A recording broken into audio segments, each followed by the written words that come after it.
Just a couple of little anecdotes. Grandpa Gardner, Earl's dad, did carry an envelope of poetry in his pocket. And I presume that he would bring this out and read it at various times. I presume that Earl would have heard these poems, or at least some of them. I'm sure that Earl's mother never heard these poems because most of them were,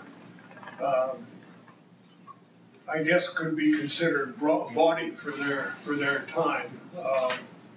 The Hermit of Shark-Tooth Shoal was one of them. It was a takeoff on Robert's service, and there were others.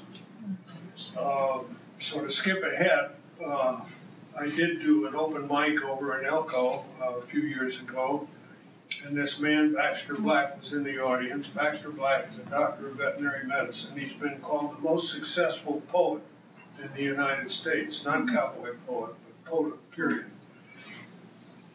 And he called me out afterwards and wanted to know if I'd taken lessons in writing poetry. The answer was no. If I had had any real teaching, formal instruction at all in English literature and that sort of thing, writing. And I said no, but I thought maybe there was an hereditary link because, and then I told him about Grandpa's envelope, told him about Earl being my uncle, told him that my daughter, one of them, has gone to writer's school at Iowa. And I think there is a genetic link.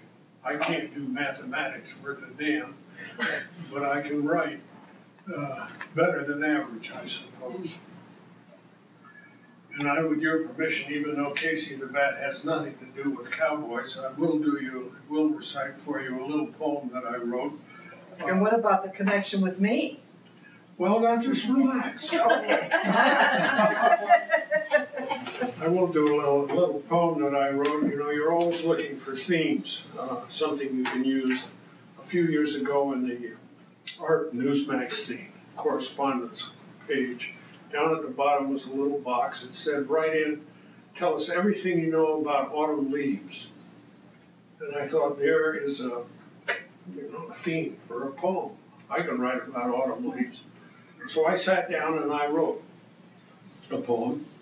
I entitled it, Everything I Know About Autumn Leaves. And it goes like this. Each year, winter comes. Autumn leaves. So there was a guy standing up here talking about Casey at the Bat at a Perry Mason Days event. And let's see, probably 30 years ago now, 1988, 25 years ago, I ran into an article in the San Francisco Examiner that explained the link. And there is a link between Casey at the Bat and Perry Mason. And when I finish, you will know what that link is, if anybody doesn't know it already. On June 3rd, 1888, a poem appeared in the San Francisco Examiner, and it was entitled Casey at the Bat. And I'm going to try and get through it.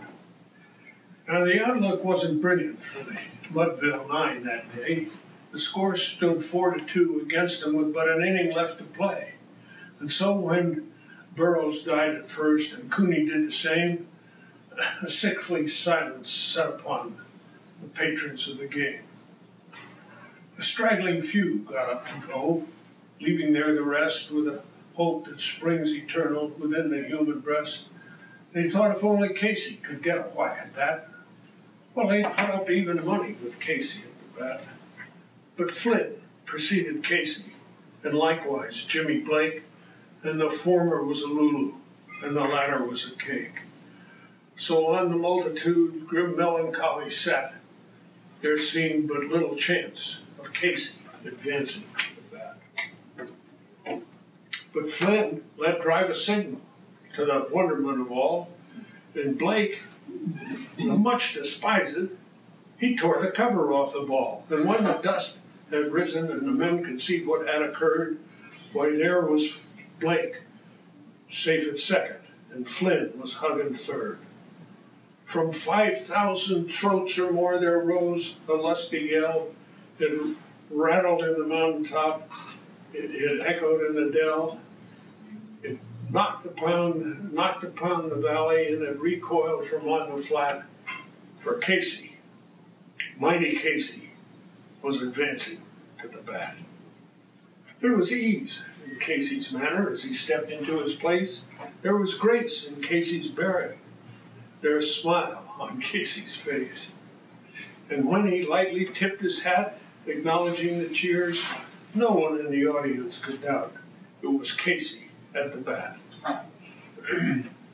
10,000 eyes were on him as he rubbed his hands with dirt. 5,000 tongues applauded as he wiped them on his shirt.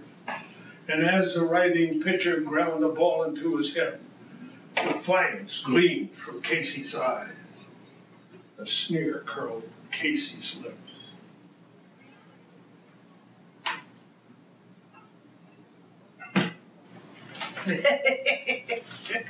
Don't laugh. I did pretty good that far. And now the leather-covered smear comes hurtling through the air, and Casey stands a-watching it in haughty grandeur there. Close by, the sturdy batsman, the ball unheeded sped. That ain't my style, says Casey. Strike one, the umpire said. From the benches black with people there arose a muffled roar like the beatings of the storm waves on some grim distant shore. Kill him! Kill the umpire! Shouted someone from the stands, and it's likely they'd have done it had not Casey raised his hand. With a smile of Christian charity, great Casey's visage shone. He stilled the rising tumult. He bid the game go on. He signaled to the pitcher. Once again, the spheroid flew, but Casey still ignored it. And the umpire said, "Strike two." "Fraud!" cried the maddened thousands, and the echo answered fraud. But one scornful look from Casey in the audience was odd. He signaled to the pitcher. Once more the spheroid flew. No, why did he do that? Yeah, he signaled once more the spheroid flew. Casey still ignored it. The umpire said, "Strike two." Fraud. One scornful look from Casey in the audience was odd. They saw his face grow stern and cold. They saw his muscles strain, and they knew that Casey would not let the ball go by again.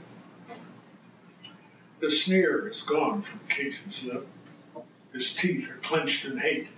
He pounds with cruel violence his bat upon the plate. And now the pitcher holds the ball, and now he lets it go, and now the air is shattered by the force of Casey's blow.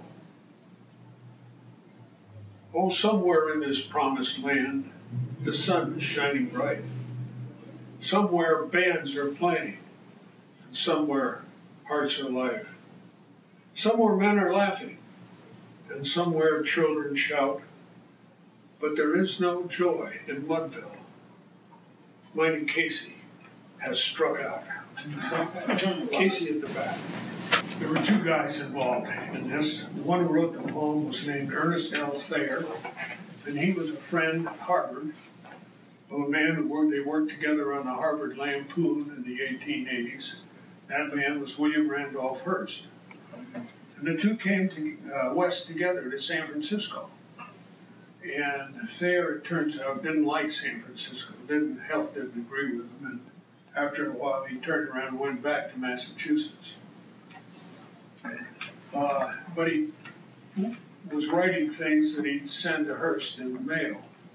Little bits of this, that, and the other thing. And one day, a poem entitled Casey at the Bat shows up. And William Randolph Hearst published it on June 3rd, 1888, page 4 of the San Francisco Examiner. I mean, you get the local setting here, please. And, you know, in those days, there weren't Xerox machines, and there weren't computers, and there weren't email, and ways to get things around. So if you decided you'd like a copy of Casey at the Bat, you either bought another newspaper and cut it out. The Examiner cost a penny. Or you wrote it out longhand. So the clippings gradually circulated. Here we go. One of them ends up in the hands of a vaudeville entertainer in New York City who was performing at the Wallach, W-A-L-L-A-C-K theater. And he thought it was pretty good. And so in Act 2 of his play that he was in at the Wallach, this actor recited Casey at the Bat. It was the first of what the actor said ultimately must have been 15,000 recitations of that poem that he made in the course of his lifetime. In the audience were members of the New York Giants and the Chicago White Stockings. And they went wild when they heard this poem. And immediately it began to, spread in popularity and so on. The actor's name was DeWolf.